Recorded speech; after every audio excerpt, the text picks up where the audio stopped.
The governmental structure of the Soviet Union had been established by the constitution written by Stalin in 1936. It set up an elected legislature called the Supreme Soviet. All citizens were expected to vote for members of the Supreme Soviet, but since there was only one political party, voters had no actual choice of candidates.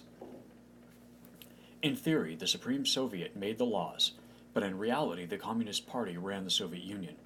The Supreme Soviet met only once or twice a year when it approved decisions made by the Communist Party. The party operated at every level of society. It controlled schools, factories, farms, youth organizations, and newspapers. At the head of the party was the Central Committee. It elected a small executive body called the Politburo, or Political Bureau. The head of the Politburo, the General Secretary of the Communist Party, was the most powerful man in the country. Under his guidance, the Politburo made all important decisions in the Soviet Union.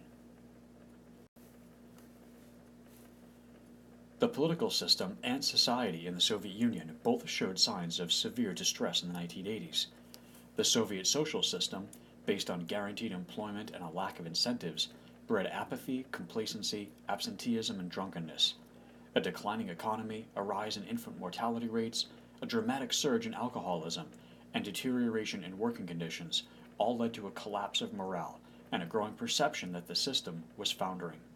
By the 1970s, the Soviet Union had developed a ruling system that depended on patronage as a major avenue of advancement. Those who aspired to rise in the party and the state bureaucracy needed the support of successful Communist Party leaders. At the same time, party and state leaders, as well as leaders of the army and the secret police, were granted awards and material privileges. Khrushchev and Brezhnev had been unwilling to tamper with the party leadership and state bureaucracy, despite the inefficiency and corruption that the system encouraged.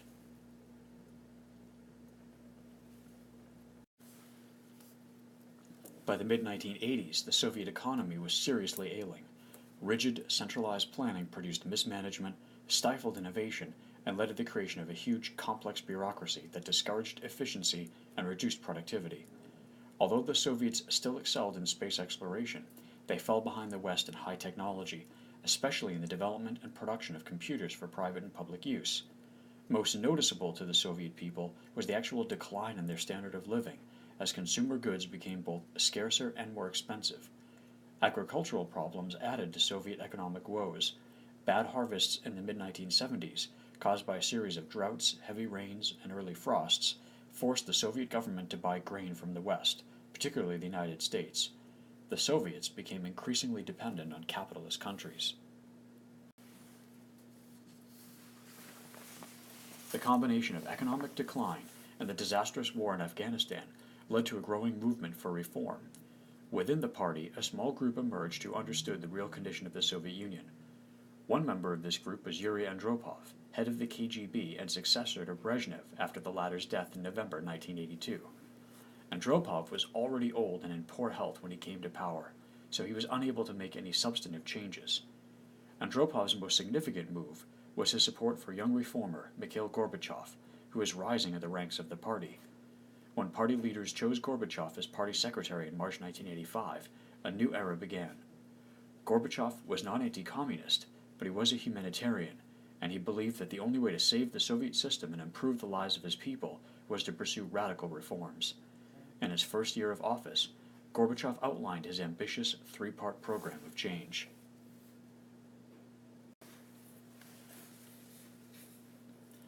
The first of Gorbachev's radical reform program was perestroika, or economic restructuring.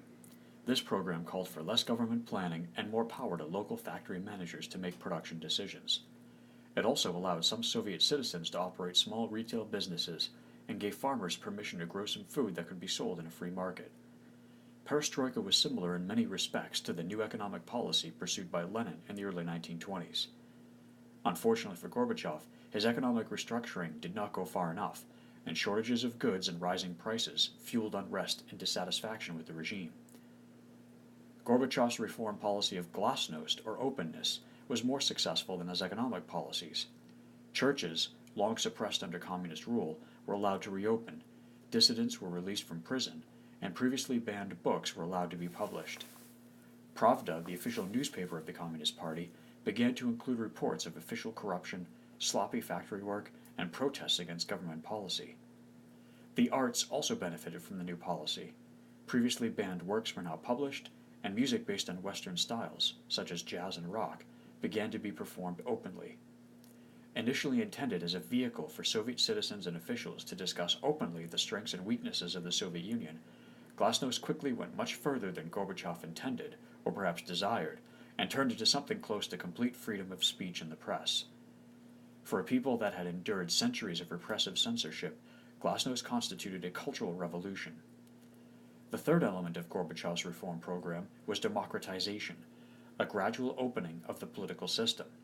At the Communist Party conference in 1988, Gorbachev called for the creation of a new Soviet parliament, the Congress of People's Deputies, whose members were to be chosen in competitive elections. It convened in 1989, the first such meeting in Russia since 1918. Early in 1990, Gorbachev legalized the formation of other political parties and struck Article 6, which had guaranteed the leading role of the Communist Party, from the Soviet Constitution.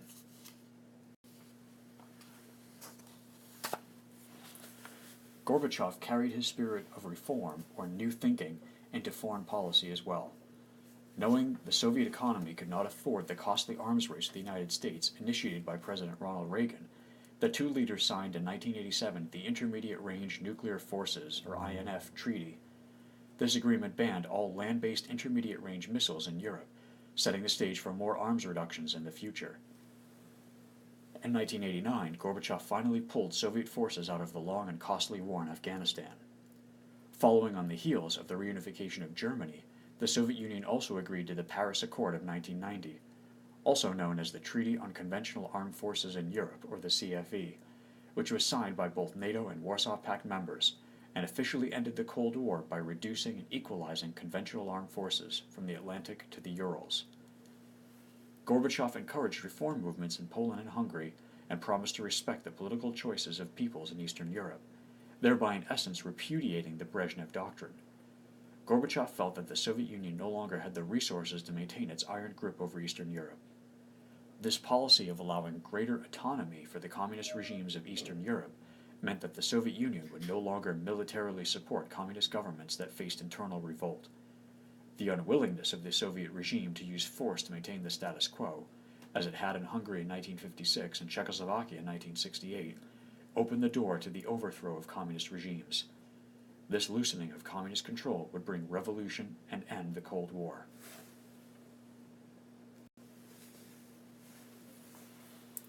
An unanticipated effect of Gorbachev's reforms was the surge of ethnic nationalism in the Soviet Union in the late 1980s. The Soviet Union contained over 90 ethnic groups speaking 100 different languages. In the past, the Communist Party, centered in Moscow, had suppressed ethnic and national tensions through the machinery of the totalitarian state. As Gorbachev's reforms took hold, however, ethnic and national groups became bolder and began to demand freedom from Russian domination. Weakened by the war in Afghanistan, the Soviet army could not effectively crush these uprisings. These movements sprang up first in Georgia in late 1988, and then in Latvia, Estonia, Moldavia, Uzbekistan, Azerbaijan, and Lithuania. In 1990, Lithuania declared independence and touched off a crisis in the Soviet government. During 1990 and 1991, Gorbachev struggled to deal with the problems unleashed by his reforms. He faced growing opposition from conservatives who complained about the growing disorder within the Soviet Union. By 1991, conservative leaders of traditional Soviet institutions, the army, government, KGB, and military industries, had grown increasingly worried about the impending dissolution of the Soviet Union and its impact on their own fortunes. On August 19, 1991, a group of these discontented rightists arrested Gorbachev and attempted to seize power. Gorbachev's unwillingness to work with the conspirators and the brave resistance in Moscow of Russian President Boris Yeltsin and thousands of Russians who had grown accustomed to their new liberties caused the coup to disintegrate rapidly. The actions of these right-wing plotters, however, served to accelerate the very process they had hoped to stop, the disintegration of the Soviet Union.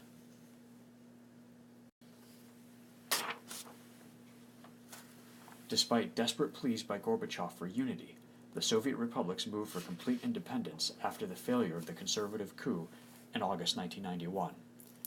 Ukraine voted for independence on December 1st, 1991, and a week later the leaders of Russia, Ukraine, and Belarus announced that the Soviet Union had ceased to exist and would be replaced by the new and voluntary Commonwealth of Independent States. Gorbachev resigned on December 25, 1991, and turned over his responsibilities as Commander-in-Chief to Boris Yeltsin, the President of Russia. By the end of 1991, one of the largest empires in world history had evaporated, and a new era had begun in its lands. After the collapse of the Soviet Union, Boris Yeltsin emerged as the leader of the new Russia. His first goal was to improve the Russian economy. He adopted a plan known as shock therapy that called for an abrupt shift to free market economics. He lowered tariffs, removed price controls, and ended subsidies to state-owned industries. The abrupt transition to a free market led to serious problems.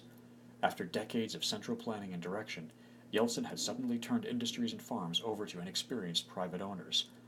Unemployment increased, prices for scarce goods soared, standard of living decreased, and criminal mobs and gangs flourished and preyed on the people. The situation became so bad that Russia defaulted on much of its foreign debt in 1998, which caused economic collapse. In poor health, Yeltsin retired in 1999. In 2000, Vladimir Putin was elected president of Russia. He launched major economic reforms, such as tax cuts to boost growth. He also promoted increased development of Russia's vast wealth in oil and natural gas. Though the economy improved as a result, alcoholism, crime, and corruption spread. Putin has responded to Russia's woes by centralizing and increasing government power, including suppressing the media.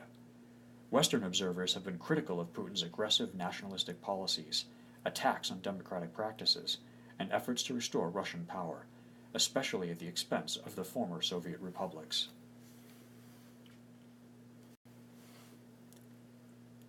A major challenge faced by Russia since the end of the Soviet Union has been rebellion in the province of Chechnya. Muslim Chechen nationalists wish to free their homeland from Russian rule, but Russian leaders have refused because they fear other republics would then break away, and because Chechnya has a strategic position in Russia's oil infrastructure. Russia brutally crushed a Chechen revolt in the mid-1990s, killing huge numbers of civilians in a savage war in which both sides committed atrocities. When a peace treaty failed, new fighting erupted in 1999. Although Russian troops won control of Grozny, the capital of Chechnya, rebels have continued the fight and have begun to resort to launching terrorist attacks in Chechnya and across Russia.